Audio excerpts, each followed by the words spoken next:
pagi Bapak Ibu Saudara sekalian yang dikasihi Tuhan.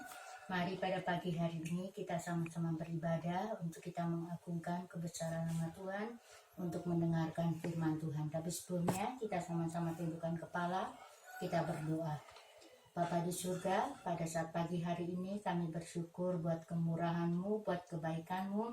Kalau Tuhan izinkan untuk kami beribadah kepada Engkau, Tuhan tolong, Tuhan berkati, urapi firman-Mu, supaya menjadi berkat bagi kehidupan kami. Dalam nama Yesus kami sudah berdoa dan mengucap syukur. Haleluya. Amin.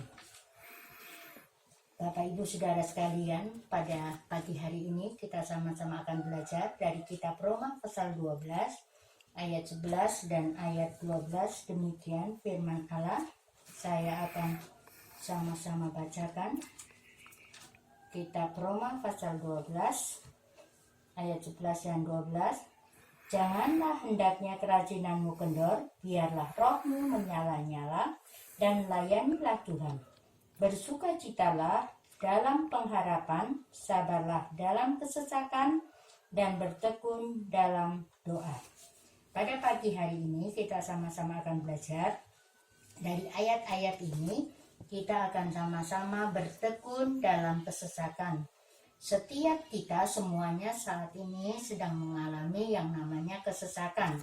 Kesesakan dalam hal ekonomi, kesesakan dalam menghadapi virus corona, dan juga dalam kesesakan menghadapi banyak hal yang sedang kita hadapi.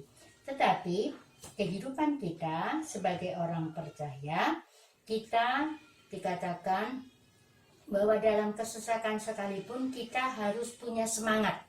Semangat untuk apa? Untuk berjuang di tengah-tengah kesesakan. Kita harus mendapatkan kemenangan yang daripada Tuhan. Itu sebabnya kita orang-orang percaya, kita dikatakan beribadahlah di rumah, ya. Kita juga berdoa di rumah, dalam mengerjakan sesuatu pekerjaan kita juga di rumah. Tetapi saudara sekalian, kita tahu di rumah terkadang kita rasa menjenuhkan, membosankan. Tetapi kita harus mengembangkan, kita harus katakan bahwa kita harus punya semangat.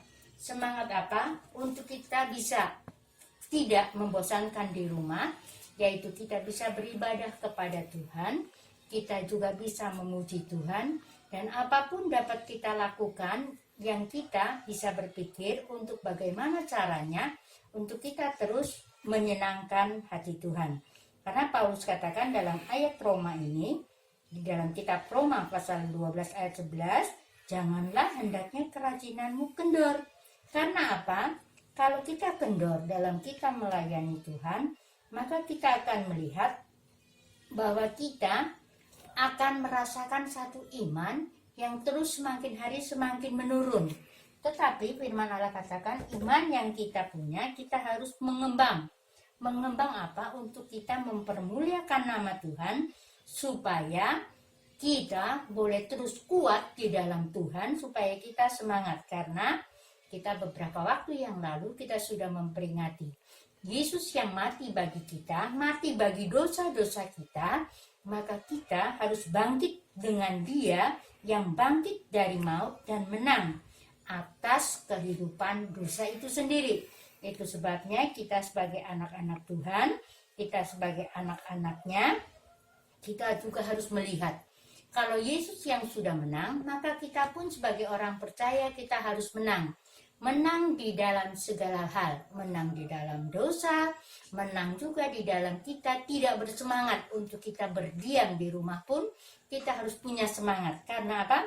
Kalau kita punya semangat, maka kita akan melihat banyak hal yang besar yang hendak Tuhan lakukan dalam kehidupan kita. Seperti Yesus, karena dia semangat mati sampai di kayu salib, maka dia menang.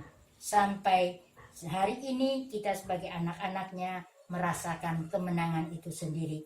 Tapi dengan cara bagaimana kita untuk supaya tetap semangat, untuk kita tetap terus mengembangkan, supaya kita tidak tinggal di dalam kesesakan, tetapi kita tetap bertekun untuk mengagungkan kebesaran Tuhan. Di ayat 12 katakan, bersukacitalah dalam pengharapan. Orang yang bersukacita dalam pengharapan berarti dia punya semangat. Semangat yang luar biasa yang dia harus kerjakan. Karena dikatakan dalam firman Allah, kalau orang yang punya semangat dia akan mengalahkan segalanya. Seperti Amsal 17 ayat 22 katakan, hati yang gembira adalah obat yang sangat manjur untuk kita tetap semangat. Semangat apa? Supaya kita bisa berjalan. Di dalam apapun yang kita lakukan, kita melihat bahwa kita punya obat yang manjur, yaitu kebenaran firman Allah, karena kita harus melakukan terus dan berjalan. Karena kita tahu, di dalam Amsal juga pasal 4 ayat 23, bahwa dari hati kita keluar mata air. Jadi keluar sumber dari hati itu, hal-hal yang baik dan hal-hal yang tidak baik. Maka kalau hati yang gembira, maka sumbernya itu pun baik, maka hati kita terus berkembang dan berkembang, sehingga sukacita itu menjadi satu pengharapan yang pasti di dalam Tuhan, bahwa kita akan menjadikan orang-orang yang menang. Maka kita akan melihat bahwa ketekunan kita tidak pernah sia-sia, dan kita melihat kemenangan bersama Yesus.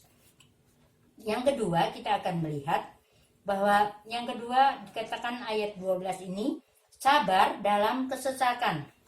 Saudara sekalian, orang yang sabar itu adalah orang-orang yang sulit.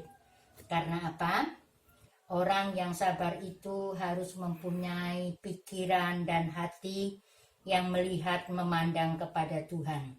Yakobus pasal 5 ayat 7 katakan, sabar itu menantikan sampai kedatangan Yesus pada yang kali kedua. Saat ini adalah satu masa-masa yang sangat sulit bagi kita, tetapi kita harus memandang pandangan kita, iman kita harus tertuju kepada Dia yang memanggil kita, bahwa Dia tidak pernah tinggal diam. Dia selalu memberikan pertolongan kepada kita dengan kekuatan kuasa Roh Kudus-Nya. Supaya apa? Kita menantikan, seperti dikatakan dalam Yakub ini, seperti seorang petani yang menabur benih. Dia tidak memikirkan kelelahannya, kesesakannya, tetapi dia melihat bahwa satu kali kelak dia akan mendapatkan hasil yang baik dari hasil yang dia tanam. Itu sebabnya kita pun juga, kita rindu, kita mau melihat hasil yang baik, menanti bersama dengan Tuhan. Karena apa? Orang yang sabar dalam 2 Timotius pasal 4 ayat 5 ini, dia bisa menguasai diri bersama Yesus. Karena apa? Kalau kita yang bisa menguasai diri, maka kita punya belajar bahwa karakter Yesus itu ada dalam hidup kita. Karakter Yesus kita kembangkan, maka kita melihat bahwa kuasa Tuhan semakin besar dalam hidup kita. Kuasa Tuhan semakin nyata dalam hidup kita, maka kita akan melihat bahwa pertolongan Tuhan itu tidak pernah singkat bagi hidup kita. Dan tangan Tuhan terus terulur bagi kita, untuk kita yang mau bersabar menantikan pertolongan daripada Tuhan. Yang ketiga, kita melihat bertekun dalam doa. Orang yang bertekun dalam doa itu orang yang betul-betul dia menjadi orang yang sabar. Karena tidak mudah orang yang bertekun dalam doa, orang yang menanti pertolongan Tuhan itu, atau orang yang menunggu janji apapun kepada siapapun, itu orang yang menjenuhkan. Tetapi kita melihat Raja Hizkia di tengah-tengah kesakitan, dia bersabar menanti pertolongan Tuhan. Dia mohon bahwa kuasa Tuhan itu akan besar, kuasa Tuhan akan nyata dalam kehidupannya. Maka kita melihat bahwa Hizkia memperoleh yang luar biasa daripada Tuhan. Maka ditambahkan usianya 15 tahun lagi untuk memimpin bangsa Israel.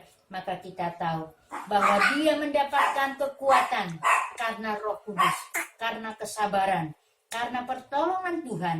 Maka dia mendapatkan kemenangan bersama dengan Tuhan. Itu sebabnya pada saat pagi hari ini, mari Bapak Ibu sekalian, kita bersama-sama, mari kita sama-sama saling menguatkan. Jangan kita punya iman yang kendor, tetapi mari kita punya semangat untuk kita bisa mengatasi kesesakan yang ada di tengah-tengah dunia ini dengan kekuatan Roh Kudus. Maka kita yakin dengan kesabaran kita akan mendapatkan kemenangan bersama Yesus dengan doa-doa kita yang kita naikkan kepada Dia. Dan firman Allah saya tidak akan panjangkan, mari bersama-sama kita datang kepada Tuhan. Kita akan berdoa untuk kita bersyukur karena Tuhan baik bagi hidup kita. Terima kasih Tuhan buat kebenaran firman-Mu pada pagi hari ini yang Kau sudah berikan kepada kami. Teruskan Tuhan dalam hidup kami, Engkau tolong. Engkau terangi mata hati kami supaya kami boleh mengerti apa yang menjadi maksud daripada kebenaran firman-Mu, supaya kami menjadi orang-orang yang menang bersama dengan Engkau, orang-orang yang kuat di dalam Engkau. Tuhan, biarlah kami merasakan berkat-Mu yang dari surga, biar berkat-Mu menyertai kami mulai saat ini sampai selama-lamanya. Tuhan Yesus sampai datang pada kali yang kedua. Di dalam nama Tuhan kami Yesus Kristus, kami sudah berdoa. Haleluya. Amin.